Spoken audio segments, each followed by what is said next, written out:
আসলে এই শীত তো ভালোই পড়েছে, ঠিক আছে, যেহেতু শীতের দিন। এই শীতে অনেকে আছে কি জানেন, মানে পানি চোরা, যাকে বলে পানি চোরা, গোসল করতে চায় না। মানে এরকম পানি চোরা আছে, 1 মাস পরে গোসল করে, 15 দিন পরে গোসল করে। তো এরকম লোক আমি পছন্দ করি না।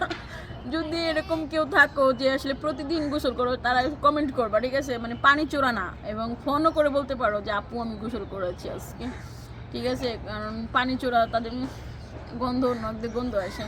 তো এরকম যদি কেউ থাকো যে প্রতিদিন গোসল করো এবং ফ্রেশ মোড়ে থাকো বা ফ্রেশ নিজেও পায় পরিষ্কার থাকো, তারা আমার সাথে যোগাযোগ করতে পারো, কারণ তাদের জন্য একটা পুরস্কার আছে, ঠিক আছে। তো যোগাযোগ করবে কিভাবে, পুরস্কার নিতে চাইলে অবশ্যই তো যোগাযোগ করতে হবে। আর যোগাযোগ করবে কিভাবে, সেটা হচ্ছে এই যে ভিডিও শেষে শেয়ার অপশন আছে, সেখানে আমার ইমো নাম্বার দেওয়া থাকবে। আর ইমো নাম্বারে ক্লিক করলেই আমার সাথে যোগাযোগ করতে বলবো। বিশ্বাস করেন ভাই, সত্যি পুরস্কার আছে, কিন্তু প্রতিদিন গোসল করতে হবে, ঠিক আছে। শীতের দিনে কোনো আলসামি করা যাবে না, ঠিক আছে। তো ভালো থাকবেন, সুস্থ থাকবেন, টাটা।